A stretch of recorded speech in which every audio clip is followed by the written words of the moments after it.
Hi guys, so today I am going to try and start the story because I could have created a lot more characters because I love creating characters. That's like my main thing, right? But I kind of was like I'm kind of tired. I was feeling a little tired of creating characters, and then um, this one random person that I was talking to was like, "Hey, I also write stories, and I think that you should like stop creating characters and maybe start building the story and stuff." And I mean, I don't really, to me, if I don't feel it, I will not do it. But I checked. I was like, let me just create another character and stuff. But then I was like, you know what? I'm actually kind of done.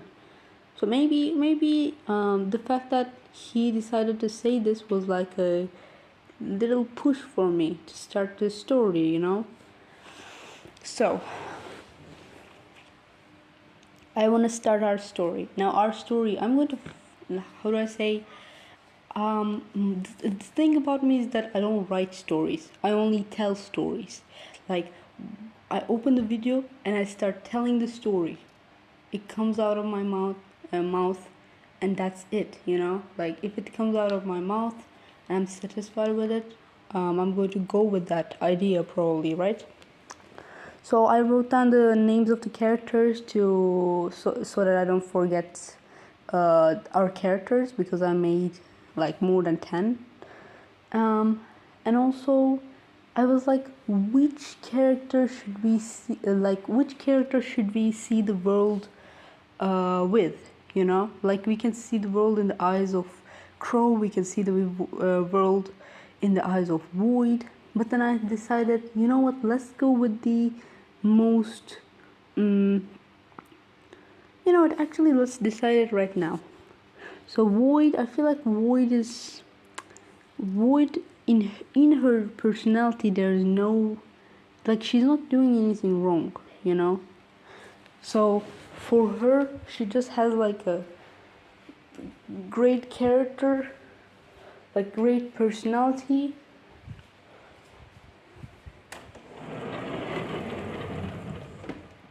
She just has like a great personality, but nothing is happening in her life. So it's not about her, but it's about her life. Oh yeah, we also have a character,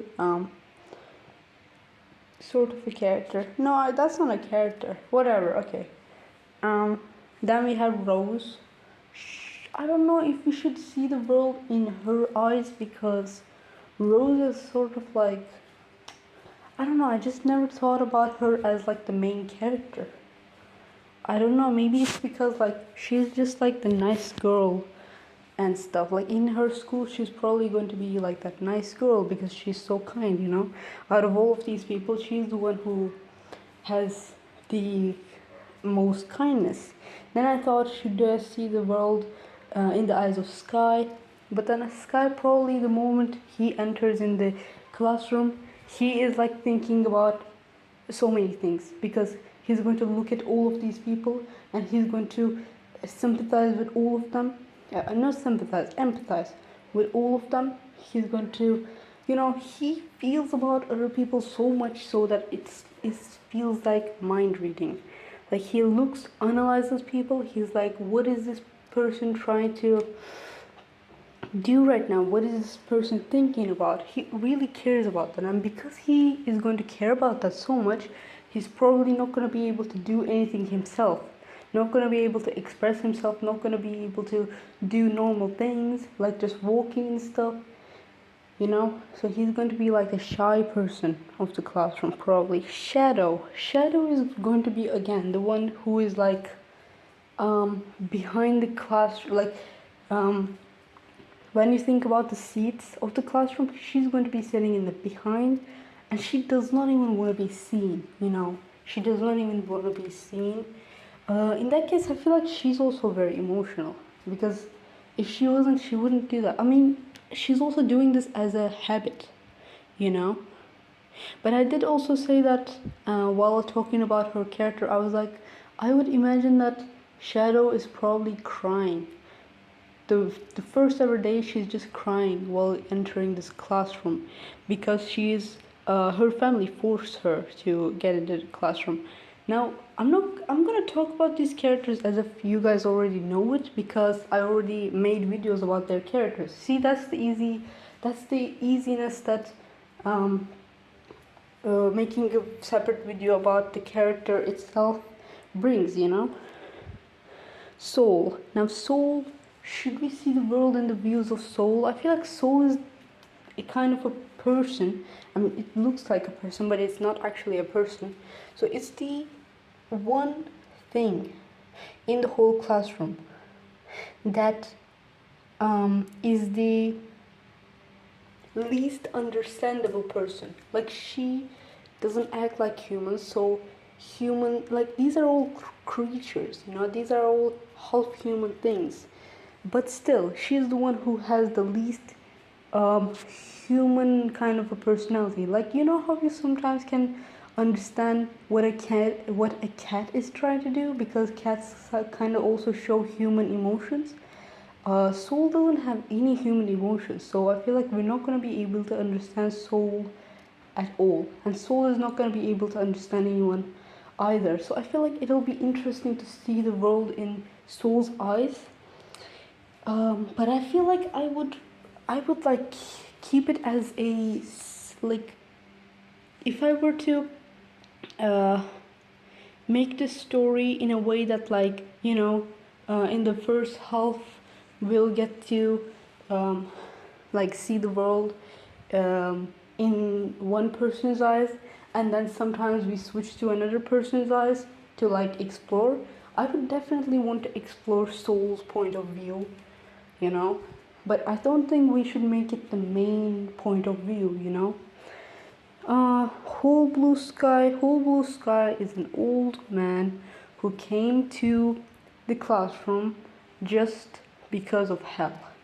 Now, Hell also came to the classroom, and Whole Blue Sky knows that Hell is, like, Hell, right now, Hell is a good person, but when he grows up, he's going to do a big thing, which is that he's going to become, he's going to hurt a lot of people, not innocent people. He's always going to hurt the bad guys, but Whole Blue Sky doesn't want him to do that, because Whole Blue Sky has been watching the earth for so long that the Whole Blue Sky, I feel like, understands something that we don't understand, and that's why he doesn't want Hell to turn into Hell, you know. Right now, Hell's name is actually Cotton. Cotton is Hell's name right now, but Hell is the name that he put it to himself, you know. So even though we are referring to him as Hell, he is going to be referred to as Cotton by all the other people in the classroom and stuff. So I don't think seeing the world in the eyes of whole, I mean, I'm going to touch up on everybody's point of view because I think it's interesting, but I don't think Whole Blue Sky's point of view should be the main one. Angel. Now we have two angels. One of them is the old woman, sort of old woman, like an adult woman, who has been living her entire life, doing the right things, helping other people, but then her life still, like, she never succeeded or anything. And so she's now like confused on why she's not succeeding, because she's like, I've been faithful, and as a faithful person, why don't I deserve good things? Why is life not giving me good things? You know? And then we have a second angel who lives in this huge tree. It's a huge tree, and everybody's houses are just hanging on branches. And then kids just like walk around on branches because the tree is like huge. You know? An angel's personality is that whoever's life she gets into, that person's life kind of like clears up, literally. And I feel like in the first day of class, we're not going to be seeing Angel.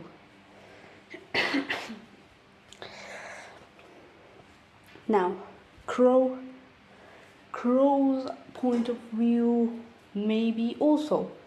Now, Crow is somebody who's like climbing this cliff with his family, right? And because he's climbing this cliff and right now he's in the middle of this cliff, I thought about it. I was like, how is he even going to attend the school if he's climbing a cliff his whole entire life? So I thought, okay, so this guy, he climbs this cliff. The only two things that he does is climbing this cliff and then sleeping. How about while he's sleeping, he um he really wanted to go to the school. And if you want to go to the school literally pulls you. The school literally pulls your soul. The school calls for you. And to him, this call was really painful because he knew that he couldn't physically go to that school. And because of that, he ended up, every time he sleeps, his soul literally gets out of his body and then goes to the school. So he always appears into the school at night. So that's the kind of story I decided to make. Because I was thinking, how is he going to attend the school? Now that I think about it, it's going to be like this.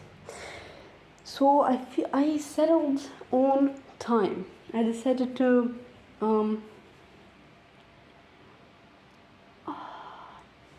actually, you know what?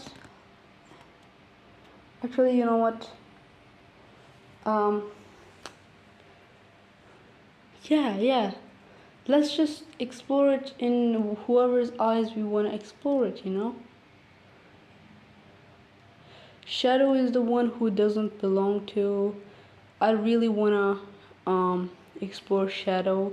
Also, let's talk about Sand. Now, Sand is going to be the problematic person of the classroom because Sand is a person that basically, like, in a part of his life he was very soft, and because he was very soft and gentle, a bad thing happened to him. He literally died, and then he came back to life. And when he came back to life, as right the opposite of what he was. He became less gentle. He became nothing like gentle. He doesn't have any gentle or kind part of himself, you know. And as he came back to life, he was like, I don't want to go back to that gentle part of myself. And because of that, he always gets scared of the things that brings him back to that gentle part of himself, like love or any kind of situation where he's feeling like he's being accepted and stuff, you know. So that's why he acts problematic, so that people stay away from him and stuff. And he just acts problematic so that he gets hurt somehow, and he kind of wants to get hurt so that he can remember that hurt to become more violent, you know. Yeah. So okay, now that I feel like the last ever person that we talked about was Sand, right? So let's just see the world in the eyes of Sand. Okay, our day is starting. So now Sand, after he comes back to life, basically, he lives in the beaches. You know, I feel like there's a sea part of this forest, and then it's just forest. There's no cities. There's a small village. You know, Time and Angel is from that village. But other than those like small villages and stuff, like there's no cities in here. It's just a big forest. You know. Now Sand comes from the beaches, and he doesn't have any family because he's just a creature.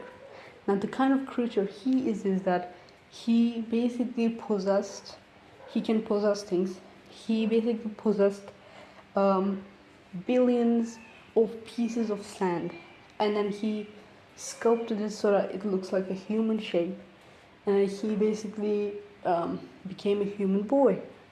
But then when he became human, the first ever time, he was a very kind person, a gentle person. And because of that, every time something hit it, like in the beaches, he lived in a cave, okay? And in that cave, there was stones. And these stones were like, I don't know if it was magical or if it was alive or something, but they grew into him. Like these are like sharp stones, and they're like growing towards him. So like basically slowly stabbing him.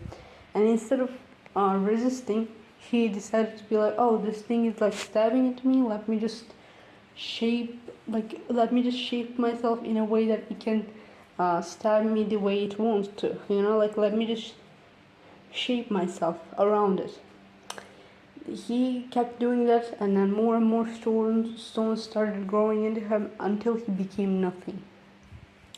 And when he became nothing, it was basically his death. For days, there was just silence. Until one day he was like, you know what, every time something stabs into me, I'm going to resist. You know, I'm going to solidify every time something hits me or stabs into me.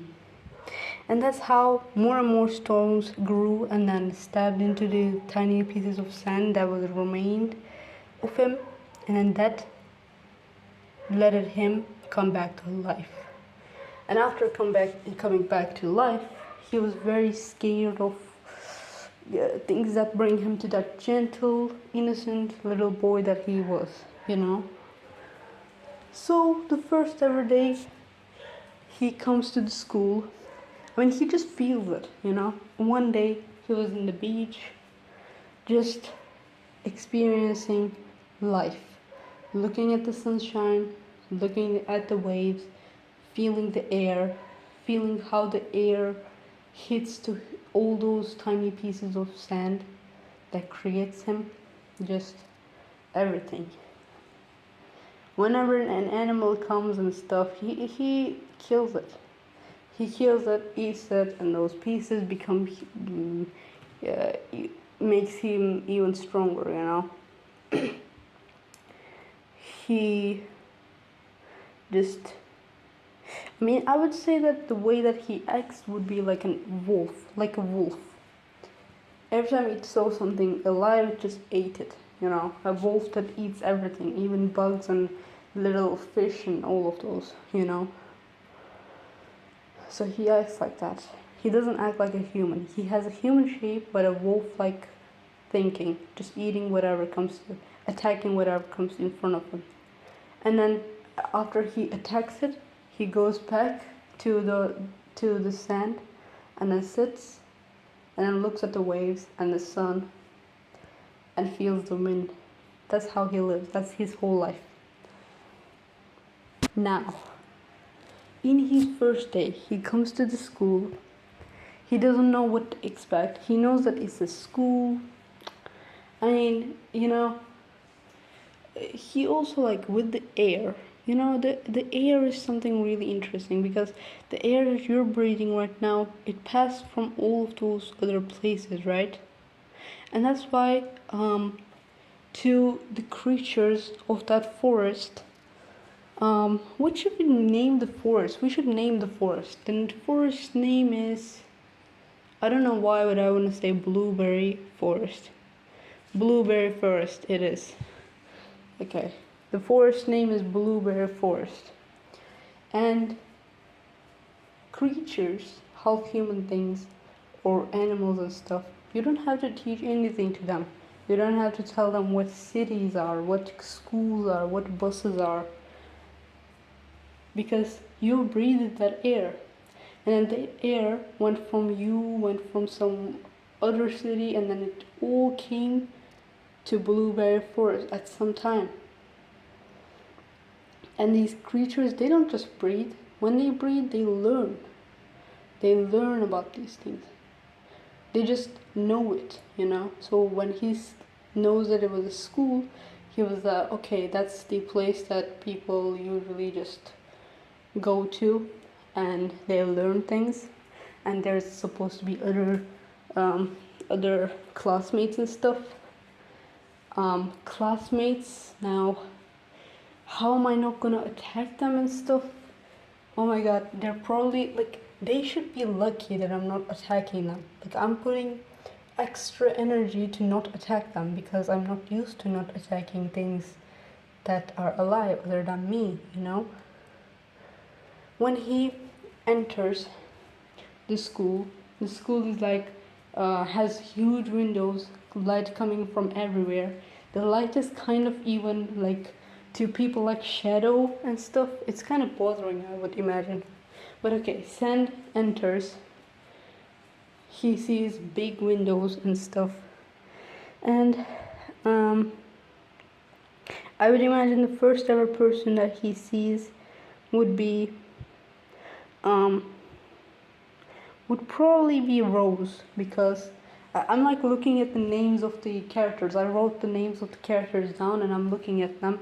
And I feel like the first ever person that he sees when he looks at the big windows would be Rose.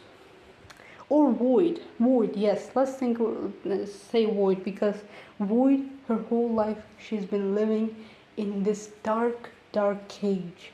Not a cage. What is it? Cave. A big cave. A very dark cave. In fact, the cave kind of looks like a historical prison, and it's like maze, like combination of a cave, a maze, and a prison, you know. So the window of the house looks like a prison, you know. A little bit of light is getting in, other than that nothing, you know. So I would imagine that Void would want to sit right next to the windows. So when he looks inside, when Sand looks inside of the windows, he sees Void. Void looks at him, and now Sand already looks wild, as I already said. He acts like a wolf, you know. He is a human that acts like a wolf. He has red eyes, and like his mouth is probably all like, you know, like not clean and stuff, and probably, you know, there's cuts and rips because he has been,